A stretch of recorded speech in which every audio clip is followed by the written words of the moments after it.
Jérémy Jordanov pour le groupe écologiste et social. Merci Madame la Présidente. Madame la Ministre de la Culture, une grande bataille a commencé. L'extrême droite est entrée en guerre contre la culture, comme elle a toujours fait. Elle s'attaque à ce qui fonde notre rapport au monde, à ce que nous avons en partage, à ce qui nous donne le goût des choses. Elle s'attaque à la condition même de la liberté et de la démocratie. Votre majorité a validé le rapport honteux de M. Haloncle contre l'audiovisuel public. Vous n'avez pas réagi. Plus de 400 écrivains sont partis de chez Grasset en protestation contre l'intervention directe de M. Bolloré. Vous n'avez pas réagi. Aujourd'hui, ce sont 2000 professionnels du cinéma qui s'alarment du rachat des salles UGC par M. Bolloré. Encore, réaction du directeur de Canal+, il menace de ne plus travailler avec celles et ceux qui osent s'exprimer, validant ainsi leurs craintes. Je veux saluer le courage des acteurs de la culture. Ils ont senti le danger mortel qui pèse aujourd'hui sur nous toutes et tous.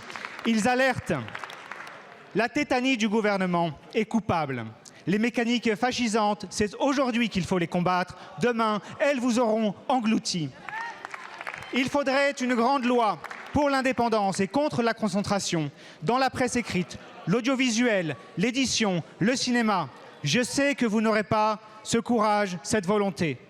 Si on en reste à l'existant, et pour ce qui concerne le cinéma, vous pourriez appeler à la démission de M. Saada ou dénoncer les accords qui donnent des avantages et aussi des obligations à Canal+.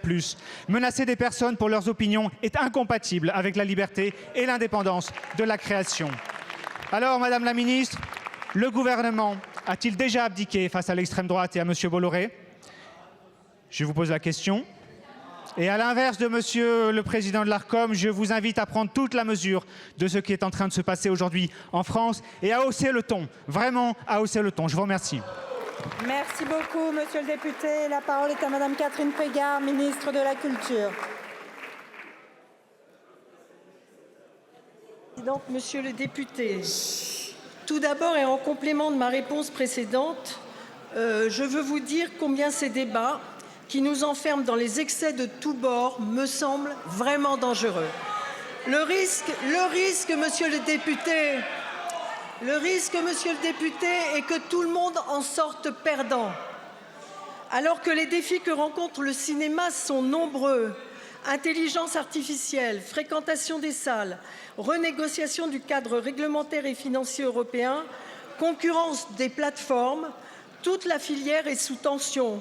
Et ce sont ces inquiétudes et ces préoccupations que je préférerais évoquer aussi devant vous aujourd'hui.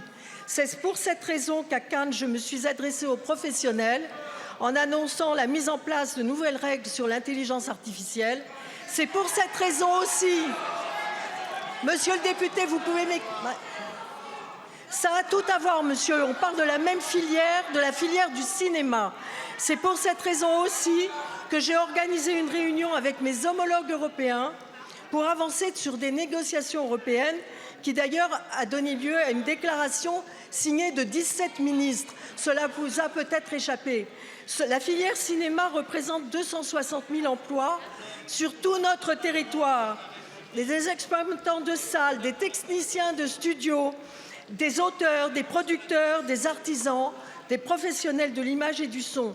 Dans ce contexte, affaiblir les équilibres qui permettent la réussite incontestable qu'est le cinéma français peut avoir des conséquences très concrètes pour notre création, mais aussi pour ces emplois que vous semblez oublier. Nous parlons du cinéma aujourd'hui, fleuron industriel français qui rayonne, qui innove, qui exporte, qui attire des investissements étrangers, qui crée de l'attractivité. Alors, au milieu des inquiétudes et des critiques des professionnels, inquiétudes légitimes, je le répète, je voudrais que la raison et le dialogue puissent l'emporter sur les menaces. Madame la Ministre, Monsieur le député. Madame la Ministre, votre rôle est de défendre la culture, pas d'observer sa mise à mort. Je vous remercie. Merci beaucoup.